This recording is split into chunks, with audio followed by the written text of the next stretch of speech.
قدم جب اپنوں کی بے حسی کے ہاتھوں اور بے سر و سامانی کے عالم میں ایک طویل سفر سے تھک چکے ہوں اور معصوم جانوں کو اپنا شکار بنانے والے بم دھماکوں کی آگ اور دھوئیں کے اس ماحول میں مناظر پگھلنے لگیں تو بہت سی یادیں دھندلانے لگتی ہیں۔ اس پرشکوہ ماضی کی بھی جس میں مسلمانوں نے علم اور تحقیق کے میدان میں اپنی کامیابیوں سے بے مثال نام پیدا کیا، خاص طور سے طبی میدان۔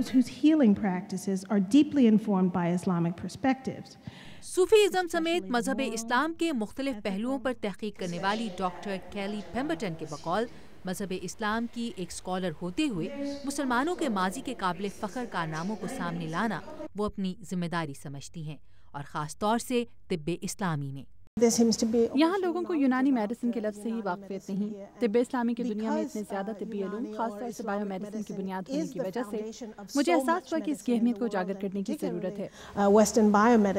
تاریخی لائبریری آف کانگریس میں Islamic medicine and biomedicine in South Asia and Middle East کے موضوع پر پیش کیے جانے والے اپنے تحقیقی مقالے میں ڈاکٹر پیمبرٹن نے اسلامی دنیا سے باہر طب اسلامی کو زیادہ بہتر طور پر روشناس کروانے کے ساتھ ساتھ خود اسلامی دنیا میں جدید ایلوپیتھک طریقہ علاج اور طب اسلامی کے درمیان ہم آہنگی پیدا کرنے کی تجویز دی۔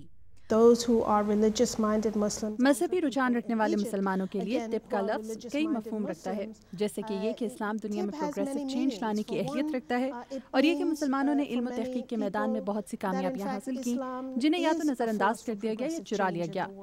اس علم میں مسلمانوں کا ماضی تو تابناک تھا، لیکن حال اور مستقبل کیسا ہے؟ کیا اسلامی طب دوسری اقسام کے طبی علوم کے ساتھ اپنی ترقی کی رفتار برقرار رکھنے میں کامیاب رہی ہے؟ نہیں، ایسا نہیں ہوا۔ اگرچہ عالمی ادارے صحت جیسے ادارے روایتی میڈیسن میں 1960 کی دہائی سے دلچسپی لیتے رہے ہیں، اس لیے کوئی سنجیدہ کوشش نہیں کی گئی۔ ڈاکٹر کیلی کے خیال میں جدید بایو میڈیسن اور طب کے آپس میں تعاون سے اصل فائدہ عوام کا ہی ہوگا۔ عائشہ خالد، اردو VOA، واشنگٹن۔